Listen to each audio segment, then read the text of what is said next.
अक्षय वट के इस अंक में आज हम ऐसे वरिष्ठ चिकित्सकों से रूबरू होंगे जो हमारे स्वास्थ्य की रक्षा वर्षों से करते आ रहे हैं। हमारे देश में चिकित्सकों को भगवान का दर्जा दिया गया है।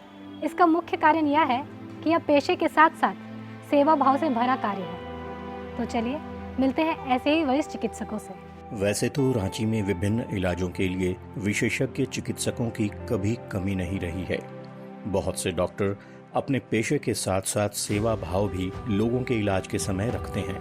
न केवल रांची बल्कि पूरे झारखंड से लोग यहाँ के विशेषज्ञ डॉक्टर की सलाह और इलाज करवाने लाखों की संख्या में प्रतिदिन आते हैं। पर कुछ ऐसे विशेषज्ञ चिकित्सक हैं जो न सिर्फ झारखंड बल्कि पूरे देश में ख्याति प्राप्त हैं। ऐसे ही एक न्यूरोलॉजिस्ट के विशेषज्ञ चिकित्सक हैं जो लोगों के इलाज के साथ साथ कई सामाजिक संस्थाओं से जुड़कर समाज में बेहतरी के लिए कार्य भी कर रहे हैं। ऐसे ही वरिष्ठ विशेषज्ञ चिकित्सक डॉक्टर HP नारायण जी हैं। आज हम उनके जीवन से रूबरू होंगे। हम लोगों के समय में बचपन बहुत सुखमय था। हम लोगों को कभी भी इस बात की चिंता नहीं रहती थी कि हम क्या कपड़ा पहने हुए हैं, दूसरा क्या पहने हुए है। बैठने के लिए एक ठो बोरा लेकर के हम लोग स्कूल में जाते थे और एग्जामिनेशन नाम का चीज़ हम लोगों के समय में नहीं था। नहीं हम लोगों को कोई किताब उताब लेके जाना पड़ता था। जो मास्टर साहब पढ़ाते थे वो हम लोग स्लेट पेंसिल से पढ़ते थे। कोई हम लोग के टाइम में ऐसा कोई ड्रेस वाला सिस्टम भी नहीं था, कोई किताब नहीं था। जिसको कहते हैं एकदम पढ़ना और खेल कूद करना, ये दोनों अलग अलग चीज़ उस समय नहीं था, दोनों मिला हुआ था। और जब हम लोग स्कूल में अगले कक्षा में गए तब जा कर के हम लोगों को पढ़ाई का कुछ ढांचा जो है जिसको कहते हैं सिस्टमेटाइज्ड वे में वो था। और उस समय हम लोगों को धीरे धीरे पता चला कि हमको ये किताब चाहिए, हमको पैंट पहन के जाना है। चप्पल हम लोग मैट्रिकुलेशन पास किए, उस समय तक पहनने का कोई सिस्टम नहीं था। कोई आदमी रुमाल लेके जाता था तो उसकी पूरे स्कूल में खिंचाई होती थी। और लाइफ जो है वो एब्सोल्युटली टेंशन फ्री जिसको कहते हैं वो विद्यार्थी जीवन में था। उस समय का सिस्टम ऐसा था कि हम लोगों को मालूम ही नहीं था कि मुंह हाथ धो करके नाश्ता उस्ता करके बैठ के पढ़ना है। इसके अलावा कोई दूसरा काम आदमी कर भी सकता है, ये मन में भी नहीं आता था, ख्याल में भी नहीं आता था। और आजकल का जब हम कंपेयर करते हैं तो देखते हैं कि हर आदमी के बच्चे को अलग किताब चाहिए स्कूल के मुताबिक, अलग ड्रेस चाहिए और इतना किताब होता है कि आगे झुक जाता है। तो ये सब देख करके बड़ा ताज्जुब होता है। आज की भागदौड़ भरी जिंदगी में जीवन काफी जटिल हो गया है।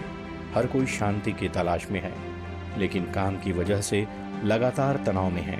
ऐसे लोगों को दैनिक कार्यों और बदले हुए लाइफस्टाइल की वजह से होने वाली परेशानियों से निजात दिलाने में संगीत बहुत मददगार साबित हो सकता है। तनाव आज हर किसी के जीवन में है। कोई कम तनाव में है तो कोई अधिक तनाव में, लेकिन तनाव सभी में है।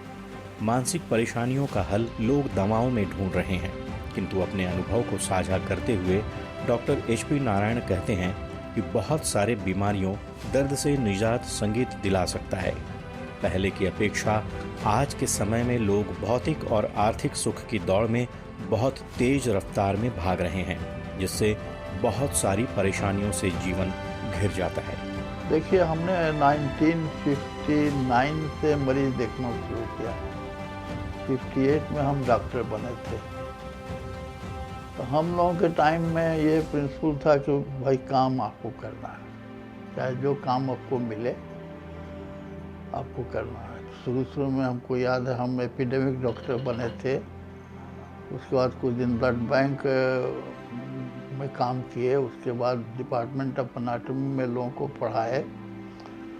उसके बाद से मरीज लोगों को देखे, जब डिफरेंट जगह पोस्टिंग हुआ। फिर बाद में विलायत गए पढ़ने के लिए, सीखने के लिए न्यूरो सर्जरी। और 71 में न्यूरो सर्जन वहाँ से ट्रेनिंग लेने के बाद हम लगातार न्यूरो सर्जरी करते आ रहे हैं। तो हम लोग के समय में ये प्रिंसिपल था कि आपको काम करना है, मरीज आपको देखना है, मरीज का ख्याल रखना है। और उस समय की जो प्रणाली थी और अब की जो प्रणाली है उसमें बहुत बड़ा बदलाव आया है। बदलाव तब से आना शुरू हुआ जब सरकार ने अस्पताल को इंडस्ट्री डिक्लेयर कर दिया।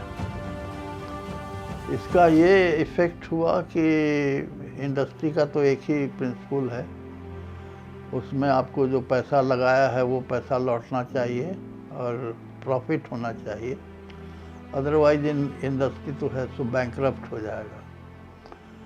तो जब ये गाइडिंग प्रिंसिपल हो गया कि हमको अस्पताल से पैसा कमाना है, तब सब किसी का ध्यान धीरे धीरे इस तरफ चला गया कि पैसा कैसे कमाया जाए।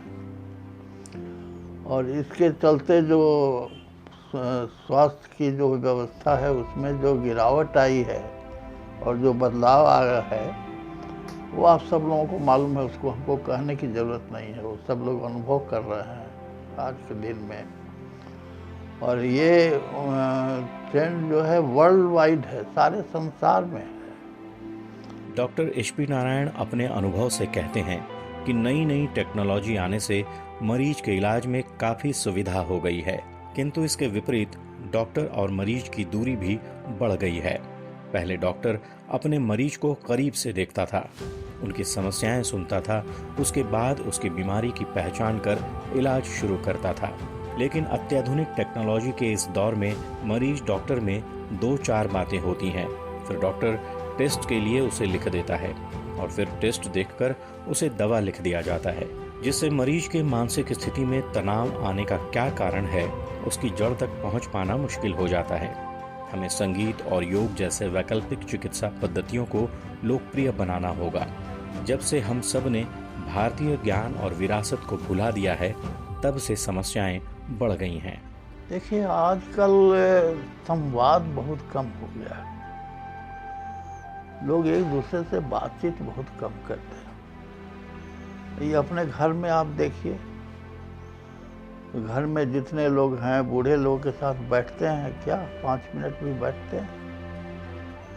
जहाँ पर संयुक्त परिवार है वहाँ भी लोग क्या अपने जो गार्जियन है उसके साथ 10 मिनट बैठते हैं रोज? तो जहाँ संवाद की कमी हो वहाँ आप सीखिएगा क्या? आपका ज़्यादा समय टीवी देखने में और मोबाइल देखने में चला जाता है। पुस्तक पढ़ने की प्रथा जो है वो करीब करीब ख़त्म हो रही है। कुछ दिनों में पुस्तक आपको मिलेगा नहीं, सब कुछ सॉफ्टवेयर पर रहेगा, सब कुछ मोबाइल पर रहेगा, सब कुछ लैपटॉप पर रहेगा। सब किताबें वहाँ आज उपलब्ध भी हैं, कोई पढ़ता है क्या? उपलब्ध होने पर भी पहले लोग लाइब्रेरी में जाते थे, कोई सब्जेक्ट पढ़ना रहता था, 10 किताब उलट के देखते थे किस किताब में हमको वो मिलेगा। तो बहुत सा ज्ञान उनको होता था खोजने में, अपने सब्जेक्ट खोजने में ही हो जाता था और खोजते थे तो फिर वहाँ पढ़ते थे। वो प्रथा तो अब चली गई। अब सब कुछ जो है सो लैपटॉप पर है, सब कुछ मोबाइल पर है। जब सब कुछ 1 मिनट में हम देख सकते हैं तो हमको याद करने की क्या ज़रूरत है? भाषण देने के लिए खड़ा होंगे तो मोबाइल खोल देंगे, मोबाइल जो लिखा हुआ है उसको पढ़ देंगे, भाषण खत्म हो गया। कुछ चीज़ मान लीजिए एग्जामिनेशन में हमने एक लड़के से पूछा कि भाई गणित में तो ध्यान लगाओ, आगे बढ़ो, तो बोलता कि इसमें करने डॉक्टर की क्या ज़रूरत है? कैलकुलेटर में तो 2 मिनट में हम कैलकुलेट कर लेंगे, तो हमको याद करने की क्या ज़रूरत है? ऐसा नहीं कह सकते कि उसका कहना एकदम गलत है, लेकिन आपको ये भी ध्यान में रखना है कि उस बच्चे के मस्तिष्क का भी संवर्धन होना चाहिए। वरिष्ठ विशेषज्ञ चिकित्सक होने के नाते ये समाज के प्रति अपने दायित्वों का निरंतर निर्वाह करते हैं। आज इस भाग दौड़ भरी जिंदगी में युवाओं के प्रति उनके भविष्य को लेकर गहरी चिंतन करते हैं। युवाओं के प्रति वरिष्ठ नागरिकों का क्या व्यवहार हो या युवाओं के द्वारा वरिष्ठ नागरिकों से कैसे व्यवहार किया जाए, कैसे उनका सम्मान किया जाए, इस पर अपना मत डॉक्टर HP नारायण रखते हुए कहते हैं, सब कुछ रेडीमेड दे दीजिएगा तो कुछ न सोच पाएगा न कर पाएगा। इसके चलते आप देखिए हर जगह समाज में लोगों पर प्रभाव पड़ा है। एग्जामिनेशन सिस्टम देख लीजिए, अब हो गया है मल्टीपल चॉइस। हम उसको कहते हैं बुझौल, मतलब कि ये ठीक है, ये ठीक है, ये इसमें से कौन ठीक है लगाइए। नतीजा ये हुआ कि केवल चुनने का आपको अधिकार माने फैकल्टी चाहिए एग्जामिनेशन पास करके आगे बढ़ने के लिए। नतीजा हुआ कि आजकल का जो लड़का है वो हमसे ज़्यादा जानता है, इसमें कोई शक नहीं। लेकिन कोई एक चीज़ कहिएगा किसी एक सिद्धांत पर कि हमको आप कुछ बताइए, तो वो पूरा वाक्य के साथ किसी भी सब्जेक्ट पर कुछ नहीं बोल सकता है, हालांकि उसका फैक्चुअल नॉलेज जो है हमसे ज़्यादा है। इसके चलते संवाद में कमी हो गई, और संवाद में कमी होगी तब समाज में वायलेंस बढ़ेगा। इसका सबसे ज्वलंत उदाहरण आपको मिलेगा वैसे कॉलेजेस में जिसमें सबसे तेज लड़के जाते हैं, जैसे इंजीनियरिंग कॉलेज हुआ, मेडिकल कॉलेज हुआ, वहाँ भी वायलेंस बहुत काफ़ी बढ़ा है। काफ़ी बढ़ा इसलिए कि डायलॉग का जो फैकल्टी है, डायलॉग का जो गुण है, वो धीरे धीरे उसका लोप हो रहा है। और डायलॉग जब नहीं होगा तब वायलेंस होगा, वायलेंस बढ़ते जाता है। इसलिए समाज में भी बढ़ गया है, आपके टीवी में भी बढ़ा है। पहले हम लोग टीवी देखते थे तो मन लगता था, अब खोलते हैं तो खाली गाली गलौज सुनते हैं। 10 मिनट गाली गलौज सुनने के बाद कहते हैं कि भाई अब सुन के क्या होगा, बंद कर देते हैं। और गाली गलौज का भी स्टोरी आपको सुनाते हैं। एक बार हम ये टीवी देख रहे थे तो उसमें एक लड़की ने कहा कि हम कुछ देर पहले चले गए थे सो के, तो हम सोचते थे कि ये लोग बहस जो करता है ना आपस में खूब झगड़ता होगा, बाद में भी झगड़ता होगा। लेकिन देखा कि ये लोग खूब झगड़ा झुगड़ी किए, उसके बाद जब बाहर निकले तो हाथ मिला के एक दूसरे से बोले कि बड़ा अच्छा रहा, बढ़िया रहा, बहुत बढ़िया रहा। मतलब सब कुछ नाटक ही था, सच्चाई उसमें कुछ नहीं थी। तो सच्चाई आप नहीं परोसिएगा तो वही चीज़ जनता भी सीखेगी। जनता बेवकूफ़ थोड़े, सब समझती है। इसी क्रम में हम शहर की जानी मानी वरिष्ठ चिकित्सक, स्त्री रोग विशेषज्ञ डॉक्टर उषा रानी के जीवन से होंगे रूबरू। एक ऐसे चिकित्सक जो वर्षों से महिलाओं से संबंधित विभिन्न शारीरिक बीमारियों का निदान सेवा भाव से करती आ रही हैं, जिनका अपना स्वयं का कृष्णा नर्सिंग होम है। वहाँ विभिन्न गरीब, आर्थिक रूप से कमजोर स्त्रियों का इलाज निःशुल्क करने से भी कभी पीछे नहीं हटती। आज उम्र के इस पड़ाव में भी वह निरंतर स्त्रियों से संबंधित इलाज का निदान करने में लगी हुई हैं। मेरा बचपन पूरा बिहार पटना के जिला में बाढ़ में हुआ। फिर मेरा जन्म बाढ़ में ही हुआ था। और 4th क्लास करने के बाद मेरे पिताजी पटना आ गए और पूरी आगे की पढ़ाई पटना में ही हुआ। मेडिकल कॉलेज में पटना से हुआ है और सब PG भी पटना से हुआ है। उसके बाद मेरी पोस्टिंग दरभंगा में हो गई। उसके बाद थोड़े दरभंगा में रहे। दरभंगा से आने के बाद फिर हम लोग रांची चले हैं। उसके बाद पूरी ज़िंदगी रांची में ही बीता। प्रोफेसर का पोस्ट रिटायरमेंट पटना से रहा। बचपन का कोई यादगार पल? हाँ, बचपन में बहुत शैतान टाइप के चीज़ थे। पेड़ पर चढ़ जाते थे, स्कूल नहीं जाते थे। घर में जब आते थे तो गंदा कपड़ा रख कर रख देते थे, स्कूल पे रहते, स्कूल जाते ही नहीं थे, कूद करके चले आते थे। फिर स्कूल में बाउंड्री दिला दिया गया, ऊपर से चढ़ के चले आते थे। पढ़ने में मन नहीं लगता था बचपन में मेरा। और जब मेरी दोस्त लोग सबको पढ़ने लगी ना, मैं भी अपना एडमिशन, मेरी माता पैसा दी थी, उसी से एडमिशन करा लिया। सब पूरी पढ़ाई पटना में हुई। PG की पढ़ाई, अंडर ग्रेजुएट की पढ़ाई सब पटना में। बिहार शहर में मेरी पोस्टिंग हुई थी। उसके बाद मैं पटना में नहीं, 1 महीना पटना में गया, रांची आया, रांची से पूरी ज़िंदगी रांची में ही बीता। डॉक्टर उषा रानी ने बहुत से ऐसे मरीजों को देखा जाना है जिनकी यादें उनके जहन में अब तक बसी हुई हैं। उनके साथ काम करने वाले विभिन्न तरह के सहकर्मी, चाहे वह डॉक्टर हों, सिस्टर हों या नर्सिंग होम में कार्यरत अन्य कर्मचारी, सब पर उनका बराबर स्नेह बना रहता है। निरंतर उनके भोजन, दवा का ध्यान उनके सहकर्मी रखते हैं, जिससे वह लोगों का इलाज कर सके और वैसे ज़रूरतमंद मरीजों तक उनकी सेवा का लाभ पहुंचता रहे।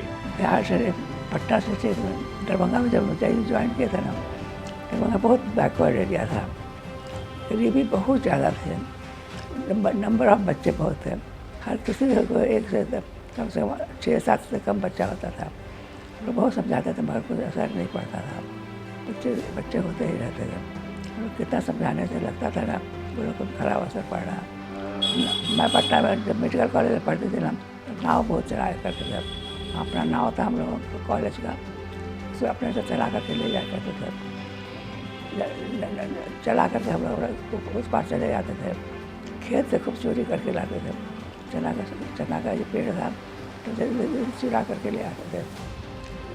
बहुत मेडिकल में हम लोग बहुत मस्ती की है मेडिकल कॉलेज में। नाव से जब आते थे ना, स्टीमर से बांध देते थे, तो स्टीमर के साथ हम लोग चलते रहते थे।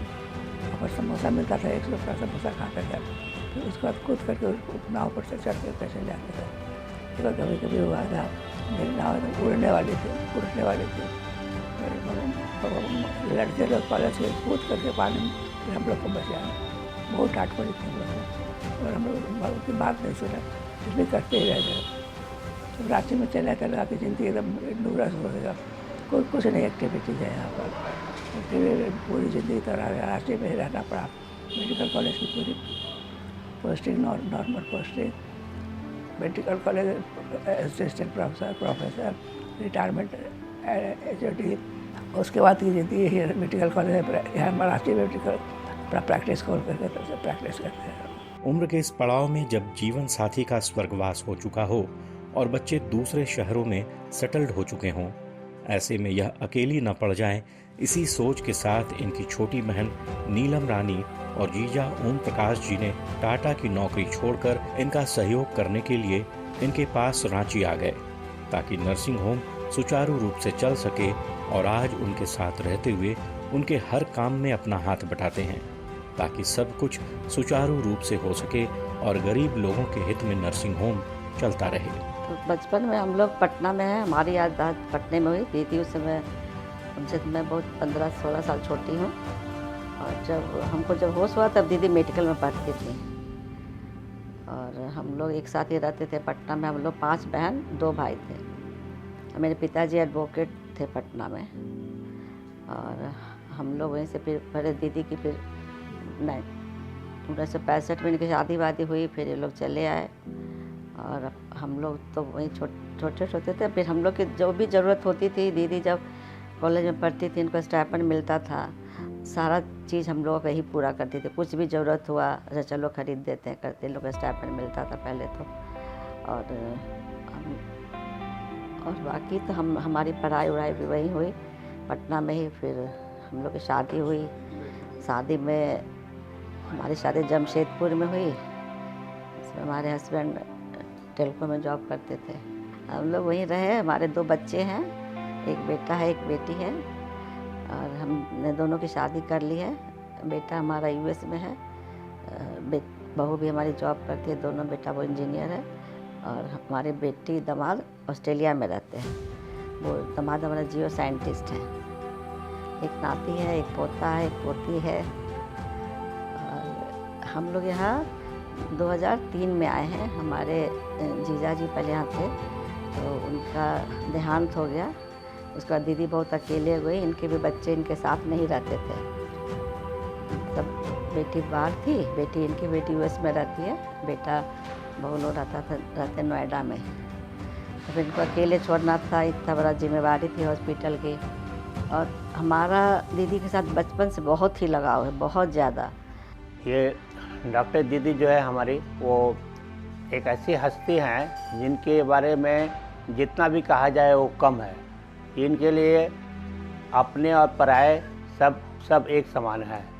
इन्होंने मतलब ये 5 बहनें हैं और हमारी जो धर्मपत्नी है इनको सबसे ज़्यादा मतलब भले ही बहन है लेकिन माँ का प्यार दिया है हमारी धर्मपत्नी को। तो हम लोग इनसे इतना ज़्यादा मतलब अटैच्ड हैं, इतना ज़्यादा हम लोग इनसे ज़्यादा लगाव रहा है शुरू से ही। मतलब जब यहाँ रांची आई, इवन दरभंगा में भी थी, तभी से हम लोग हमेशा इनके पास आते जाते थे। इनका बेटा विक्रम प्रसाद हुआ, हर साल जन्म दिवस में हम लोग को आना ही आना है। डॉक्टर साहब हम लोग बुलाते थे कि बेटा का जन्मदिन है आ जाइए। तो हम लोग टाटा से यहाँ रांची इन 12 जनवरी को जन्म दिवस है बेटे का विक्रम प्रसाद का, तो हम लोग आते थे और फिर हम लोग को रोक करके मकर संक्रांति का दही चूड़ा खिला के फिर हम लोग को वापस जाने देते थे। इतना प्यार रहा है हम लोग में, डॉक्टर दीदी वगैरह में। और ये अपने लिए दूसरों के लिए बहुत ही किया इन्होंने। कोरोना में इनका बहुत बड़ा योगदान है। और कोरोना जो है कोरोना के बच्चे इनके अपने बच्चे जैसे हैं, हमारे धर्मपत्नी के भी अपने बच्चे जैसे हैं। और हमारे धर्मपत्नी वहाँ की इनको उपाधि दिया गया है mother of the house corona का, क्योंकि ये इनको वहाँ के बच्चों से बहुत ज़्यादा लगाव है। और मैं टेल्को जमशेदपुर में as a mechanical engineer job करता था। तो मतलब दुर्भाग्यवश 2003 में हमारे साड़ो साहब जो डॉक्टर साहब हुए वो एक्सपायर कर गए। तो इनके एक बात पर जो है हमने टेल्को में चाहता था तो VRS लेके आ सकता था, लेकिन इनकी एक बात पर मैं 2003 में ही रिजाइन दे करके आ गया कि भाई दीदी अकेला पड़ गई हैं, चलो भाई अब हम लोग को मिल करके वहाँ का नर्सिंग होम चलाने में हम लोग तीनों मिलकर सहयोग करेंगे। दीदी नीचे पेशेंट देखेंगी, बाकी हम लोग यहाँ का मेंटेनेंस और everything IT work management everything हम और हमारी धर्मपत्नी इनको हम लोग को नीलू मौसी के नाम हम लोग मौसा जी के नाम से यहाँ फेमस हैं। ये सभी लोग मौसा जी बोलते रहते हैं। तो बस इसलिए ऐसे चल रहा है। और 2003 से ये नर्सिंग होम हम लोग तीनों के सहयोग से जो है डॉक्टर मौसी, डॉक्टर दीदी, डॉक्टर उषा रानी जी और हम लोग दोनों के सहयोग से जो है और यहाँ के स्टाफ लोग के सहयोग से खूब भली बात ही चल रहा है। डॉक्टर उषा रानी ने न जाने कितनी माताओं के गोद भरते देखा होगा, कितने घरों में आज उनके इलाज के कारण किलकारियां गूंजती हैं, कितने आर्थिक रूप से गरीब मरीजों का इलाज निःशुल्क किया होगा।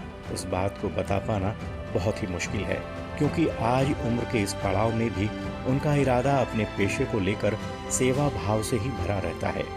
आज उनके नर्सिंग होम में मेंटेनेंस, रखरखाव, देखभाल की चिंता उन्हें नहीं है, क्योंकि यह सारी जिम्मेदारी उनकी छोटी बहन के पति श्री ओम प्रकाश जी ने ले रखी है। मैं तो हमेशा सबसे बोलूँगा कि सेवा करने के लिए हम लोग का जन्म हुआ है, पढ़ने लिखने के लिए, उसी के लिए हम जितना मैक्सिमम सेवा कर सकते थे करते थे। मेडिकल कॉलेज में गरीबी तो बहुत है, ऑपरेशन करना था चाहे कुछ करना था हम लोग अपना पॉकेट में दवाई रख करके ले जाते थे। तो पहले कॉलेज में इतना दवा नहीं मिलता था, गरीबी बहुत ज़्यादा था। एक मरीज लोग भर्ती करा करके चला जाता था, बाकी हम ही लोग को मैनेज करना पड़ता था। तो हमारा टीम बहुत अच्छा था, सबको हमारे साथ करते थे। डॉक्टर मंजूरा, डॉक्टर रश्मि, डॉक्टर बहुत सारे लड़कियाँ जो थे बहुत अच्छे थे, वो सबको हेल्प करते थे, बहुत प्यार भी करते थे। मेरे हस्बैंड का भी बहुत ही समय उनको बहुत ये था मेरे अच्छे से पढ़ा करो, अच्छे से पढ़ाई लिखा के अपना प्रैक्टिस रांची में से करवा लिए कि हमको बच्चे जाने में दिक्कत नहीं हो। उसका तो रांची में ही हमारा assistant professor HOD professor retire. आज का मेरा यही संदेश है, आज के युवा डॉक्टर जो हैं तो पैसा जैसे काम किए तो पैसा कमाने के चक्कर में पड़ जाते थे, पैसा के चक्कर नहीं वो लोग चाहते थे। मगर हमारा उन लोगों से फिर भी अनुरोध है कि आप पैसा आपके पास खुद आएगा, काम अच्छा से कीजिए, पैसा किसी से मांगने की ज़रूरत आपको नहीं पड़ेगा। अब इतना अच्छा काम कीजिएगा कि लोग याद करेगा, तभी हम लोग वही हमारे डॉक्टर लोग जैसे पैसा कमाने के चक्कर में मत पड़िए। अब अच्छे से काम कीजिए, अच्छे से मरीज लोग का सेवा देखिए, मरीज लोग से अच्छे से बात कीजिए, क्योंकि बेचारा मरीज लोग बहुत दुखी रहता है, पैसा नहीं रहता है इलाज कराने के लिए। जितना आप लोग से हो सकता था सबको करना चाहिए। मेरा ये सबसे डॉक्टर से पैसा के पीछे मत पड़िए, अच्छे से काम कीजिए, अच्छे से रहिएगा, आपका पौष्टिक अच्छा पर आपको भगवान अच्छा पैसा जरूर देगा। यही मैं बताने वाली थी। आपका मतलब क्या है कि जैसे हम जब मेडिकल कॉलेज में पास करता है, घर के पेरेंट्स से भी लगता है ना कि मेडिकल पढ़ने से MBBS हो गया, अब तो हम पैसा का लूट लेंगे। ये टेंडेंसी ख़त्म हो जाना चाहिए। अब पैसा के लिए मत कमाओ, पैसा जो आपकी किस्मत में लिखा है अच्छे से करोगे तो होगा ही होगा। हम लोग का शुरू में प्रैक्टिस नहीं होता था, मेडिकल कॉलेज में प्रैक्टिस तक तो प्रैक्टिस कर भी नहीं सकते थे हम, सुबह से लेकर तो शाम तक कॉलेज में ड्यूटी रहता था। तो जब रिटायरमेंट के बाद तो मेरी अच्छे से प्रैक्टिस होने लगी, अच्छे से सुबह से शाम तक। शुरू में मेरे हस्बैंड का बहुत सहयोग था, बहुत हेल्प करते थे, मगर फिर जब हस्बैंड का डेथ हो गया तो मेरे स्टूडेंट लोग, मेरे कलीग लोग बहुत अच्छे थे, बहुत सब। शोभा चक्रवर्ती मेरी क्लासमेट थी, स्कूल से लेकर कॉलेज रिटायरमेंट तक हम लोग एक साथ रहे। आज भी हम सुबह बजे उठते हैं, एक सबसे पहला काम उन्हीं को करते हैं, सब शोभा चक्रवर्ती को। और प्रोफेसर जो भी लोग प्रोफेसर हमारे रहे थे, शकुंतला साहा, श्रीला, सब को बहुत प्यार करते थे। डॉक्टर उषा रानी से इलाज करवाने वाले न जाने कितने मरीज हैं जो रोज उनकी लंबी उम्र की दुआ मांगते हैं। मरीजों की आस्था, विश्वास उनके इलाज पर इतनी है कि चाहे वह झारखंड के किसी भी क्षेत्र में हो, किसी भी स्त्री को किसी तरह की परेशानी हो तो सीधा वह डॉक्टर उषा रानी के पास मरीज को लेकर आते हैं, क्योंकि उन्हें पता है कि उनकी विशेषज्ञता और अनुभव इतनी है कि जटिल से जटिल समस्या को भी वह समझकर, परख कर समाधान कर देती हैं। हाँ, 2094 में आए हैं। उसके बाद जैसे ही बैंक में ही थे, काम कर रहे थे हम लोग यहाँ। 2005 से जैसे ही कोरोना में जैसे काम किए, उस समय से हम लोग जैसे दीदी लोग से संपर्क हुआ, उषा रानी, डॉक्टर उषा रानी से। माने हम लोग का घर जैसा, फैमिली जैसा। ये नहीं है कि हाँ भाई हम लोग जब भी आते हैं या करते हैं तो कोई कभी फीस देना पड़ता है या कभी कुछ करना पड़ता है, वो सब बात नहीं है। जब भी किसी तरह का कोई प्रॉब्लम हम लोग का होता है तो हम लोग यहाँ दिखाने के लिए आ जाते हैं। अब पहले तो इधर उधर भी जहाँ मन होता था वहाँ दिखा रहे थे, लेकिन जैसे यहाँ आने के बाद फिर जैसे हम लोग को यहीं दिखा कर रहे हैं सब। हम लोग को एकदम पारिवारिक ही जैसा लगता है, कभी नहीं लगता है कि कहीं और बाहर गए हो या दूसरे जगह गए हो। नहीं कहीं फीस देना है, नहीं कहीं कुछ हम लोग से नहीं, कभी नहीं। किसी को भी दिखाना हुआ या करना हुआ तो कभी नहीं किया। जो भी कोई काम के लिए है तो भी आ जाते हैं, कर जाते हैं। ये वरिष्ठ चिकित्सक इसी तरह लोगों की सेवा करते रहें और इनके अनुभव का लाभ हम लेते रहें। इसी कामना के साथ आज के इस अंक से लेते हैं विदा। मिलते हैं अगले अंक में, तब तक के लिए नमस्कार।